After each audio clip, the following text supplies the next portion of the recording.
อันมาขามาตีรถแล่นออกเด้เอ้าก ลางทางวางพีประสาทได้เลย บ่ว่าเด้อมองพีประชาเลยเลยน็อตมันบ่ดีบ่บีรถแตกเด้มาฮอดพีประสาทแหละแตกหมด2 วงเลยปั้งตีรถกระแล่นไปเลยแล้วก็แยกมาก่อนเพิ่นพาเอามากินน้ำเกลืออยู่เฮือนพิงไผทากินหยังนะน้ำเกลือกินพาเอามากินน้ำเกลือเลยเพราะเพิ่นตกรถเด้เอ้ามันหมด2เลยนะพร้อมกันเลยบ่อยู่บ้านน่ะตอนนั่งทันออกมาแต่บ้านน่ะแตกวงนึงมันนี่มาฮอดพี่ประสาทเลยมันแตกหมด2 วงเลยบัดปั้งก็ติดรถไปเลยสิว่าง่ายๆนี่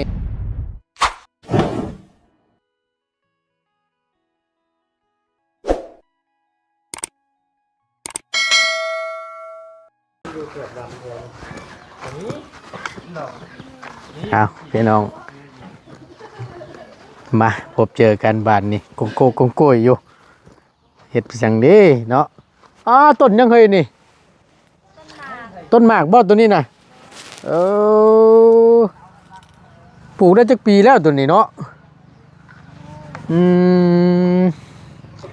พี่น้องกราบทักทายสบายดีและสวัสดีเด้อพี่น้องเด้อสบายดีกันตอนยามแรงๆพบเจอกันพี่แหละเขามาเยี่ยมยามทั้งอีหลาปลาเพิ่นทั้งนอกปลาเฮาเนาะลูกครึ่งไทยลาวเมื่อวานนี้เข้าไปพ่อซ้ำสบายดีอันไก่ย้องพักไก่ ก็ว่าจะถามอยู่นี่มันคืออันนอนเม่งๆอังๆเดี๋ยวนี้ไก่เขามาโยงไก่เขามายองไก่เขามาเคี่ยวมาชะนี่บ่เด็ดพักไปเฮ็ดหยังนี่เฮ้ยแม่นใส่แกงเขียดไว้ใส่แกงเขียดเอานิบมาเห็นระเบ้านี่ล่ะโอเคไผไปหาเขียดน่ะเขียดบ่ฮู้มาทำเพิ่นเอามาให้มื้อเว้นนี้ไผเอามาให้อีแม่ทำหญ้านี่แหละเพิ่นเอามาตะนาแม่ทำโดยเคยเอิ้นแม่บ่เคยบ่อยากเอิ้นหญ้าเคยเอิ้นแมวแม่ผัวก็ซ้ำแม่เฮานี่แหละเนาะโดยดีแล้วพี่น้องเอ้ยเราไปหามาบ่เพิ่นเอามาตะนาปูเพิ่นไปก้านปูเพิ่นไปก้านโดยเพิ่นปูคือเพิ่นพ่อบ่ ห่วยสร้างว่าแต่ละพ่อปูโดยแม่ย่าได้บ่ถึกแล้วแหละเนาะเพิ่นไปก้านได้ตะเขียดนั่นบ่โดยเขียดหยังเขียดตะหมูนี่เขียดหน้าโดยถักแล้วสันบาทนี่พี่น้องเอ้ยเมื่อวานนี่บ่ได้ไปดินบุญบ่เมื่อวานนี่ไปตอนใดไปตอนประมาณ2 โมงประมาณบ่าย2 โมงโดยช่วงแรกนี่ถ้าเจ้าบ่ได้ไปบ่ไปถือรถไถไปกลางคืนจักโมงไปตอน7 โมง7 โมงแรงโดยช่วง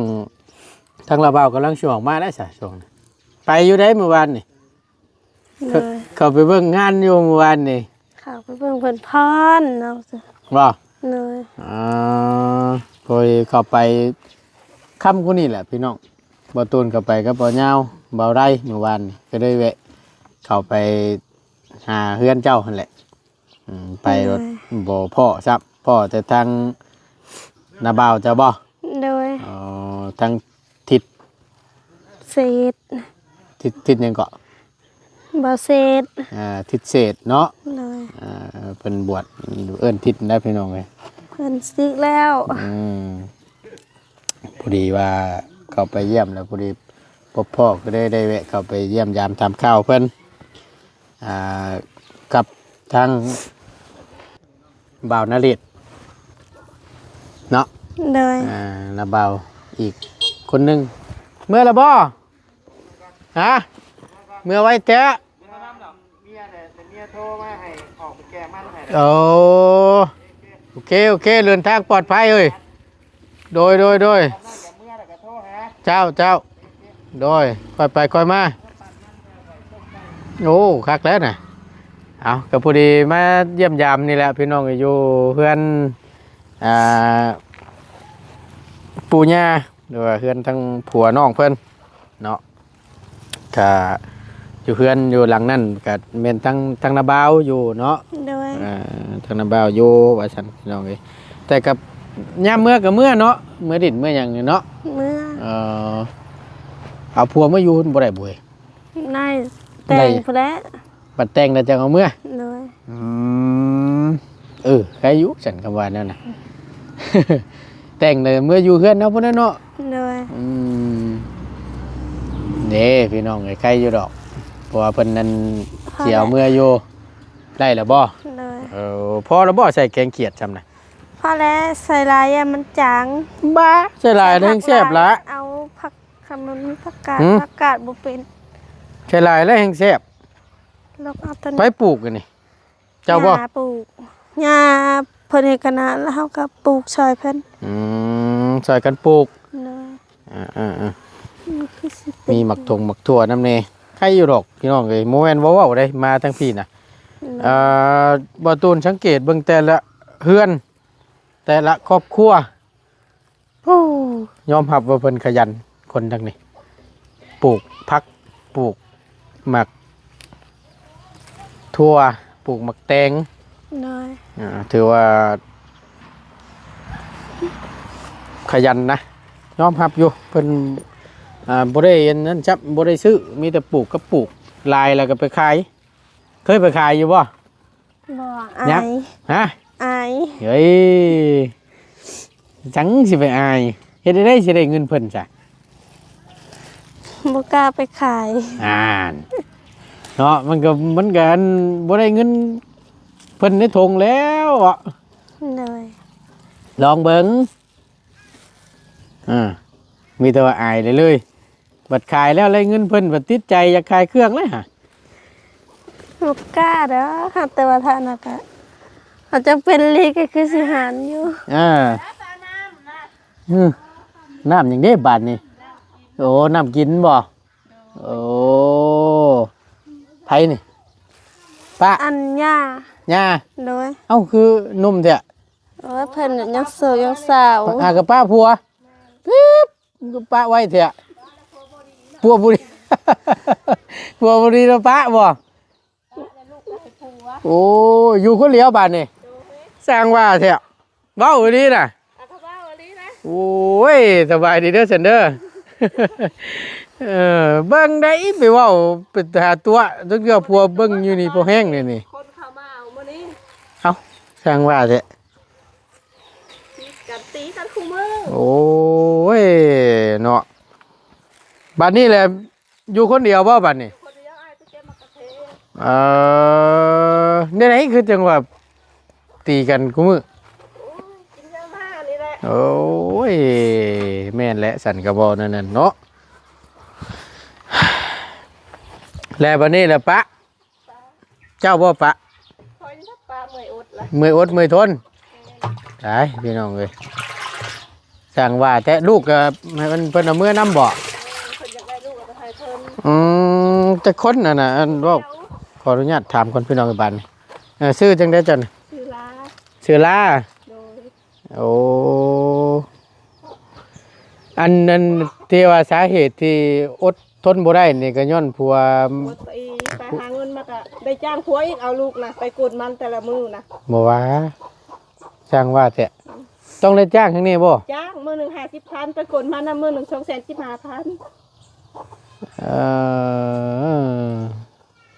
หัวเอาลูกปัดยังสิจ้างอยู่ลูกเป็นลูกเจ้าของ จ้างผัวก็บ่เอาให้ ต้องได้จ้างน้ำอีก จ้างแต่มานำค่าเงินซื้อขนมลูกก็จ้างอีกซื้อขนมให้ลูกก็ต่างหาก ขออนุญาตบาดคำพี่น้องอันทั้งผัวนั่นคนบ้านใด แต่นะแพ้ มันน่ะแพร่คือกันนี่ โดย แต่เจ้าอยู่บ้านนาคำใต้นี้ โดย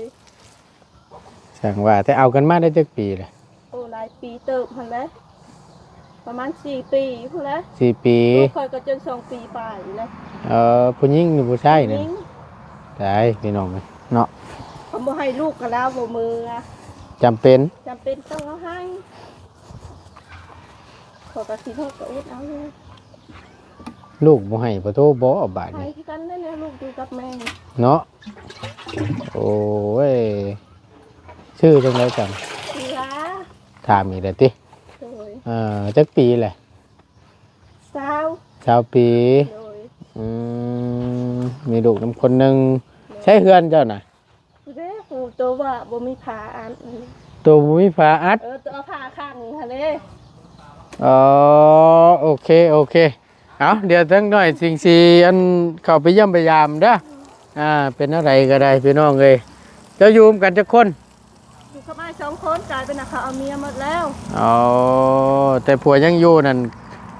ยังอยู่กับผัว 3 คน 3 คนกับลูก บัดนี้แหละป้าปัวแหละอยู่ร่วมกันกับเป็นอ้ายบัดนี้ อาหารอ้ายยังบ่ได้มาอ้ายสิมาเมื่อวันที่28โอเคโอเคพี่น้องเอ้ยเดี๋ยวมีเวลาเดี๋ยวสิเข้าไปเยี่ยมไปยามเบิ่งเด้อพี่น้องเอ้ย จะนำกินก่อน เจ้าเนาะทั้งหญ้าว่าซั่นหญ้า เสียรถคันใดคันน่ะน็อตไม่มีแล้วนะน็อตออกหมดเลย น็อต แต่คืนนี่ผู้เกือบบ่รอด ไปเที่ยวงานน่ะนะ อันมาขามาตีรถแล่นออกเด้ เอ้าก ลางทางว่างพีประสาทนั่นแหละ บ่ว่าเลิกมองพีภาษาเลย เลย น็อตมันบ่ดีบ่ บีรถแตกเด้มาฮอดพีประสาทแหละแตกหมด2 วงเลย ปั้งตีรถก็แล่นไปเลย ต๊ะ อ้าวก็ตกรถอีก สั่งว่าแต่พี่น้อง ได้หย่างมาคือย่าง มาซื่อ หย่างมาแล้ ๆ วให้เพิ่นน่ะ แม่ซะนี่ ถือรถขับรถค่อยๆมาแล้วมันแตกหมด2 เบื้องเลยเด้ เออ ที่รถแล่นออกหมด2เลย มันบ่ไหวแหละ เลย โอ้มาแตลินบุญเมื่อคืนนี่ เลย บีรถไถแตกว่าซั่นแตกทั้ง2ข้าง เลย แตกบ่แตกตรงหม่องมันเลย ตรงเลย หม่องพีภาษาหั่นน่ะ ไม่เห็นเลย จ้าจะค้นไปนํกันเมื่อคืน ขาไปนะเป็น10 ปลายขามานำกัน8 คน มีแต่เด็กน้อยนี่ขามา เอ้าอันชวนที่เรือเด้อจ้ะ เพิ่นหย่างมา โอ้เพิ่นย่างเอาน้ำแน่ โดย โอ้ยเนาะ คักแน่ดิสันม่วนอยู่บ่ ม่วนอยู่ เป็นบุญทอดกฐินบุญป้าๆนี่แหละพี่น้องมาแต่เวียงเนาะแม่นบ่ โดย จังหน่อยก็แม่นบุญกองข้าวได้นี่เนาะ โดย เมื่ออยู่แล้วว่าบุญกองข้าวกะ อยู่บ้านบ่เคยมีบุญกองเขานะ เนาะแม่นบ่ โดย เว้าไปตัวกะก็ว่าทั้งอันแม่น้องน้อยเพิ่นเว้าสิฟังอยู่ เฮาก็บ่จักปานใดเพราะแต่ก่อนก็บ่เห็นเพิ่นเฮ็ด บ่ โดย เอาไปว่าบุญเดือนชามแล้วเพิ่นเอาเข้าวมาตุ่มมาโฮมกันได้ล่ะอยู่ในวัดในว่าได้ นั่นเฮาบ่เคยเห็นเพิ่นเฮ็ดบุญกองเขาจักเทื่อนะ หว่า โดย เจ้าบ่จัก ฮู้อยู่ รู้อยู่บ่ แต่บ่เคยเห็นเพิ่นเฮ็ดจักเทื่อ พอดีอันเห็นทางอันนั้นนะ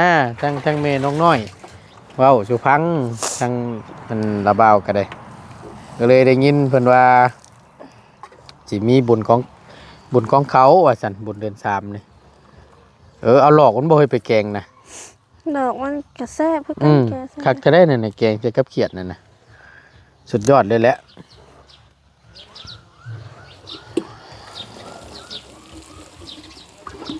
ไปเลาะงานว่าฉันกลับมาว่าอย่างอันมันแตกบีรถแตกสับ ใครแต่คนน่ะ บ่ได้เป็น เป็นยังไง ล้อมันรุดเลยบ่ รุดแล่นเข้าหัวเขาเลยตีนมันกากๆมาแต่ครึ่งผู้จนสุดผีภาษาซื่อ ว่าง่ายๆก็พยายามแบบว่าประคับประคองมาให้มันพ้นผีภาษาหัน ๆโดย ญาติ ย่านเพิ่นบ่คิดว่าอันนี้รถแล่นมันว่า2 วงแตกหมด2 เบื้องน่ะเอาเลยพ่อย่างมาป้าเขาเจ้าพุ่นแหละเฮาย่าน เนาะว่าสิที่หมดผัว ผิวแล้วเนาะ เว้นว่ากะ ย่านเลยซะ ย่านก็อยู่น้ำผัวแล้วเฮ้ย แล้วก็ย่างมาก่อนเพิ่นพาเอามากินน้ำเกลืออยู่เฮือนพิงไผทา กินหยังนะ น้ำเกลือ กินพาเอามากินน้ำเกลือ เลย เอ้า เพราะเพิ่นตกรถเด้ เอ้า มีแลนตีรถแลนออกกับเพิ่นก็เพิ่นอยู่ทางหน้าแล้วกวางกิ้งไปทางหลังเพิ่นก็ ป้าป่านนั้นเด้อบ่เฮ้ย เลย ขับไว้ดีบ่ซะ ก็ขับรถบ่ได้ไว้ใส่เลข2มาซื่อ คอยมานี้ ๆเลยมาฮอดน่ะตรงบ้องมากับบ่ได้ปัวเลย โอ้ยเนาะจังว่าแต่แต่เพิ่นก็บ่ได้อันนั้นบ่ได้เจ็บแฮงปานใดบ่ซะอ่ะ บ่ อื มือ ม กับหัวเข่าเพิ่นน่ะลูนหมดลูนซื่อ หัวเข่าถลอก ๆเลย เข่าถลอกปอกเปิกตายแล้วเนาะไปดินบุญดินม่วนดินชื่นปัดอันนั้นคือจังว่าปัดขากลับก็จะว่าโชคบ่ดีแท้ โชคให้ เนาะพาดเคราะห์ไปแล้วล่ะเอ้ย เลย บ่เตะครั้งเดียวก็สิบ่ว่าหรอก มันหมด2เลยอะนะ พร้อมกันเลยบ่ อยู่บ้านน่ะ ตอนนั่งทันออกมาแต่บ้านน่ะแตกวงหนึง อ่า บ้านนี่มาฮอดพิพซ่าเลย มันแตกหมด2วงเลยบ้านนี้ อ ปั้งก็ติดรถไปเลย สิว่าง่ายๆนี่ขาเข้าไปนี่แตกแล้วเทื่อนึงสิบ่ ขาออกมา ตอนไปน่ะบ่ได้เป็นหยัง ขาออกมาน่ะแตกแต่อยู่ในบ้านพุ่น เลย ข้างหนึง เลย ก็ได้พากันคอยขี่ออกมา เลย ขี่ออกมาฮอดมันพีประชานี่แตกทั้งสอง เลย ตีนตัวมันแตกก่อนแล้วหลุดเลย ตีนตัวมันยังบ่ทันแตกนี่แหละบี2วงทางข้างนะมันยังบ่ทันแตกบัดข้างตัวมันแตกทางในน่ะบ่เป็นหยัง อ่า บัดข้างตัวบ่ได้แตกจักดีเลยมาฮอดพิพซ่าแล้วปั้ง ตัวนั้นบ่หลุดน่ะ เลย เออขาดสิช่วยพี่น้องสิว่านั่นใดดีแล้วคนบ่เป็นอย่างไรก็ได้ ใครแต่คนมาหลายนำ กระชั้นเลยสิกองกันอยู่หั่นติ เลย บัดขาไป10ปลายคน เลย ขากลับมา 8 คน 8คน เลย ถ้าว่ามาหลายซ้ำมันตอนไปนั้นพอเอง เรียบร้อยแล้วแหละ ยันบ่เหลือจักนำจักดีแล้วยันมาได้ย่างกันอยู่ หายสักนี่ดีแสนเอายังโชคดีแล้วเนาะ เลย อันไพ่สันนั้นเมื่อกี้นี่นะ อันน่ะหญ้า ย่า เลย พี่น้องทั้งผัวบ่ เลย เออ เฮาก็อยากให้นะบ่าวให้เบิ่งเพื่อนเพิ่นอยู่นะ บอก เพ ล่ะ ราะว่าเพื่อนเพิ่นกับบ่ค่อยมีหยังพากระจาดนั่นแหละพากระจาดกับมันบ่จนบ่มีพากระจาดเลย อืม เพิ่นเอาผ้าขังเอา อันว่าอันทั้งเราบ่าวถามเนี่ยบ่เดี๋ยวบ่ตูนสิถามทั้งน้องเพิ่นนี่จังหน่อยก่อนพี่น้องอันเราอยู่กับไผซะอยู่กับน้อง ตอนนี้เราอยู่ผู้เดียวแล้วอันนี่เขาเพิ่นไปเก็บกระเพาหมดแล้ว พ่อแม่เราได้ซะ พ่อแม่เพิ่นเฮาก็บ่ค่อยฮู้ปานใดนะพวก บอก เลย เออหากแต่ว่าเป็นพี่น้องทั้งผัวเจ้า เลย แม่กับเจ้าก็เอิ้นในน้ำในหญ้า เลย เอาเนาะพี่น้องเอ้ยคือจังว่าไปปะไปห่างกันไวว่าแท้ เพิ่นแบบเราอยากไปก่อนมันเพิ่นกับผัวเราน่ะบ่ให้ไป อืม มีรถก็คำไปก็ให้เพิ่นให้จ้างอะนะจ้างมื้อละ50,000 ผู้เป็นผัวนะ เลย เมียสิไปเฮ็ดเวียกเฮ็ดงานหาเงินหาคำมาเลี้ยงครอบเลี้ยงครัวนี่ เลย บ่ให้ไป เลย ถ้าว่าไปก็แม่นต้อง ให้จ้าง ต้องได้จ้าง เลย เมียนี่เอาเงินให้ผัว เลยให้ผัวเอาลูกให้ โกพี่น้องเอ้ยนี่ก็มีบ่ซะเนาะบ่ เฮา ว่า ก็เคยเห็นนี่แหละ อืม ผัวเมียอยากเพิ่นกับนั่นเด้เพิ่นก็บ่มีเงินใช้เพิ่นก็อยากไปเนี่ยนะอยากไปหาเงิน แนวมันแหละตัว เล นี้ ย เนาะ แม่นแล้ว เพราะว่ามันเป็นการดีด้วยซ้ำช่วยกันหาช่วยกันเฮ็ดเนาะ เลย หาเงินหาคำมาพี่น้องแต่นี่เพราะว่าเมียสิไปทำงานหาเงินมาเลี้ยงครอบเลี้ยงครัวผัดผู้ผัวเอาลูกอยู่เพื่อนผัดต้องให้จ้าง เลย มันกับปานบ่ว่าแหล้วชมมันนั่นผู้ชายพี่แหล้วเป็นเสาหลักครอบครัวเนาะ แม่นแล้ว ผู้หญิงคือว่าเป็นผู้เป็นเมียนี่ก็เอาลูกอยู่เพื่อน ลูกเพิ่นก็ติดแม่แฮงตื่มแล้วบัดนี้ เอ ลูก อ ก็บ่ได้อยู่นำแม่ซ้ำเพิ่นสิบ่ให้เพิ่นว่าเพิ่น เนาะกระบะกระเบาะลูกแล้วจักปีก็ ลูกละ2 ปีปลายแล้วมั้ง อืม ใหญ่เติบแล้วเด้ ผู้หญิงผู้ชาย ผู้หญิง นั่นน่ะปดแล้วพี่น้องเอ้ยหากอันนี้บ่ปะห่างกันจะเรียบร้อยแล้ว โดย อืมฉีกใบน้ำตรงน้ำตาลข้างนี้ โดย ได้กระบะกระเบาะแล้วพี่น้องเอ้ยสิว่าแนวใดเนาะเดี๋ยวนี้ก็มีซะพี่น้องเอ้ยนี่แหละเฮงไปลายเฮงเห็นลายบ่ต้นก็ได้บ่เฮ็ดแล้วนั่นน่ะเด้อ โดย เบิ่งเอาแล้วหลายตัวอย่างกะแนวใดสิหั่งสิมีพากันช่างชาเอาเฮ็ดเอา โดย เพราะว่าเงินยังดอกพี่น้องนี่ครับพอกไว้นะทำบ่ตุนก็ได้มันเฮามีผัวนี่ก็ซ้ำหนึง ต้อง มี ลูก มีลูกอีก ดี มีลูกอีกซ้ำหนึงได้ โดย จังหน่อยบัดนี่แหละคือสิเล่นนี่เอากันมาหลายปีแหละ เพิ่นก็เมื่อยอดแล้วอะนะ อืม แต่ไปใส่พยายามเพิ่นอยากให้แล้วล่ะเพิ่นก็ตีหันนะ อืม สั่นเราก็บ่ปะดอกถ้าเพิ่นบ่ตีเราหลายก็ โน่เฮ้ย อยู่นํกันมาหลายปีเพิ่นแฮงเฮ็ดให้นะซ้ำเสียความรู้สึกแล้วเพิ่นก็บ่อยากอยู่นำแหละ ทนบ่ไหวแหละ โดย บ่ติแหละตัวนี้เนาะหายยามใดมีแต่ลงไม้ลงมือ โดย หายยามใดมีแต่วางมวยใส่กันไปเลย โดย ตายแล้วผู้เป็นเมียแต่เป็นผัวก็คือกันพี่น้องบ่ว่าไผแหละอันนี้ก็ได้แต่ว่าเนาะว่าเพื่อนพิษหายเดียวกันมาเอาใดตีแต่ผัวนี่ก็บ่ไหวกันเด้นี่ก็ได้ โดย พอเข้าใจอยู่ตัวนี้ก็ หาย เป็น แต่ปากนะเพราะว่าได้อยู่ อืม อาตบถาตีนี่โอ้ย เนาะถือ ถูก ไป แพ็กซีนเนี่ยนี่ก็โอ้ย ถือไปกับบ่ดีเด้อเนาะนาง โดย ดีแล้วดีแล้วเป็นได้ฉันนั้นทั้งน้องมวยว่าแล้วก็ไปเมื่อวานนี่ก็ค่ำแหละบ่ต้นก็เลยบ่ได้แวะหาทั้งน้องเพิ่น เอ้ยหมวยเพิ่นไปเฮ็ดงานแล้ว ไปเวียกแล้ว โดย อยู่ไส บ่ฮู้อยู่แถวเวียงนี่แหละ แถวเวียง โดย แต่ว่าบ่ได้ข้ามไทยแม่นบ่ โดย ไปตะลนแล้วบ่ ไปประมาณได้เดือนหนึงแล้วเพิ่นไป ได้เดือนหนึงแล้ว โดย อืมเพราะว่าเห็น FC คอมเมนต์เข้ามาถามอยู่ว่าโอ้ยบ่ต้นได้ว่าซั่นได้ไปฮอดหั่นเป็นหยังคือบ่แวะถามทั้งน้องมวยแหน่ว่าซั่นน้องมวยน้องเตี้ย สเตียเพิ่นก็ไปเฮ็ดงานแล้ว ไปแล้วบ่ โดย พากันขึ้นน้ำกันนะ บ่เพิ่นอยู่คนละบอน คนละบอน โดย แต่ว่าขึ้นพร้อมกันบ่เพจนะหรือว่าไป ขึ้น ไป คน ก่อน ละ กัน เถื่อ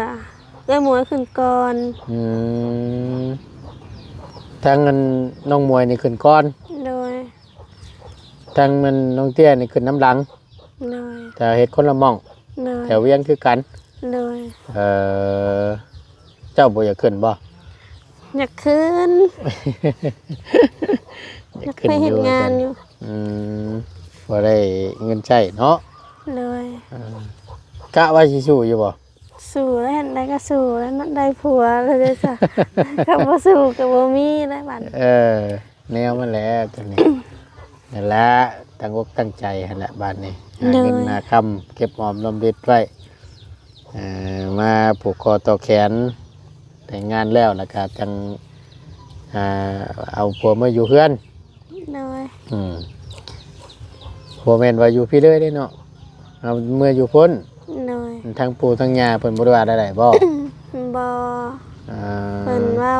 เมื่ออยู่ภูมิกับเมื่อเพิ่นว่าหยุดพี่ก็ควรหลายแล้ว แล้วก็แต่งแล้วแล้วก็มีแต่มาอยู่พุ่น เป็นการดีแล้วหลาย เนาะ เพราะว่าหนึ่งมาเมื่ออยู่พุ่นกับเพราะว่าเฮือนชานเฮาเลย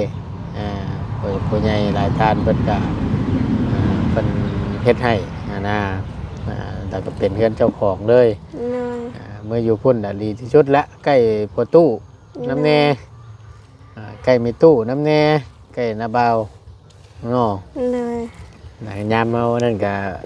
มาเยี่ยมมายามทั้งปู่ทั้งย่าก็ได้อยู่ดอกมันบ่ได้ไกลปานใดไป เป็นการดีแหละ เลย ดีแหละเนาะพี่น้องเพิ่นน่ะโอ้ยย่านเด้ว่าซั่น น้องปลาสิบ่เมื่ออยู่เฮือนจังเนาะว่าซั่นเมื่ออยู่เด้อพี่น้องเด้อเนาะ FC น้องเพิ่นสิเมื่ออยู่หลังจากที่พุ่นแหละผูกคอต่อแขนแล้วเนาะแล้วจังสิพากันย้ายมืออยู่พุ่นอยู่พี่มันหลายแล้วเนาะ เลย คนมันหลายแหละจะคนรวมทั้งเบิดอยู่ในเฮือน 10ปลายพุ่นแหละแบบเพิ่นมาหมดก็เป็น10ปลาย แม่นแล้วสั่นคำว่าแนวนั้นหลายคนเลยดี เลย ง่ายมือพุ่นแหละถูกต้องแล้วล่ะมันสะดวกสบายเด้ เลย น้ำในมีอย่างเขาก็มีครบไปเลยปืนไผ่หน้าตอนนี้ก็มีแต่ให้ระบ้าวหั่นและอยู่เผาเคลื่อนท้า เพิ่นเผาหายยามันเป็นห้างอะนะ เป็นเผาให้ เลย ปัดกวาดดูได้ให้คำว่าคนบ่อยู่นี่ก็เยอะเนาะมันเป็นเงินห้างดูได้น่ะ เลย คำว่าเมื่อตอนนี้บ่ได้บ่ บ่ได้ยังมาทันแต่งนี่ยันอันนั้นยันพิษนีดนะ อย่างพิธีพิดคล้อง เลย ผูกคอต่อแขนให้มันแล้วก่อนแล้วจังง่ายเมื่อเนาะ เลย เอามีตัวให้ระบ้าวและนอนเผาถะยังได้สันบัดพอเจ้าเมื่อแล้วกันเราก็ไปนอนพุ่นแล้วคือประตูพุ่นได้เหรอเนาะ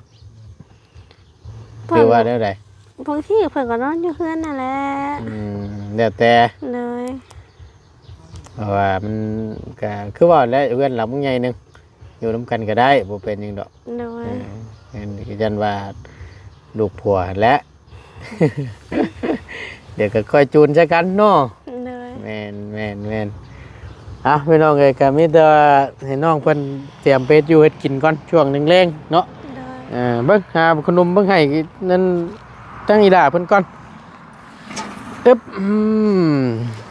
เดี๋ยวมีเวลาเดี๋ยวประตูนสิไปเบิ่งอันนั้นพี่น้องเอ้ยโอ้เนาะเกือบกระดุดพอเกือบบาดนี่เหยียบตะปูนี่พอแห้งอีกแหละ มามีดักแถวสวน ให้เพิ่นเอาพักเอาหญ้าไปเฮ็ดอยู่เฮ็ดกินพอดีทางอันหญ้านี่แหละอันเมื่อกี้นี่เฮ็ดเบิ่งว่าซั่นเนาะขนมเนี่ย ขับใจ โดยแซนด์วิชเด้อ เลย โอเคไปอยู่ดีมีแห้งบ้านนี่สบายดีแล้วล่ะเด้อ สบายดี เฮ็ดกินแซ่บๆเด้อถ้าว่ายังบ่ทันในเมื่อนี่สิแวะเข้ามากินข้าวน้ำ เลย แกงเขียดใจพี่น้องเอ้ยเนาะโอเคไปบ้านนี้ทั้งประตูนจะขอจบคลิปปิดคลิปก่อนเนาะจังใดก็ขอบคุณหลายๆเด้อพี่น้องเด้ออยู่ดีมีแห้งพบเจอกันคลิปหน้าสำหรับคลิปนี้ไปแล้วสบายดีเด้อ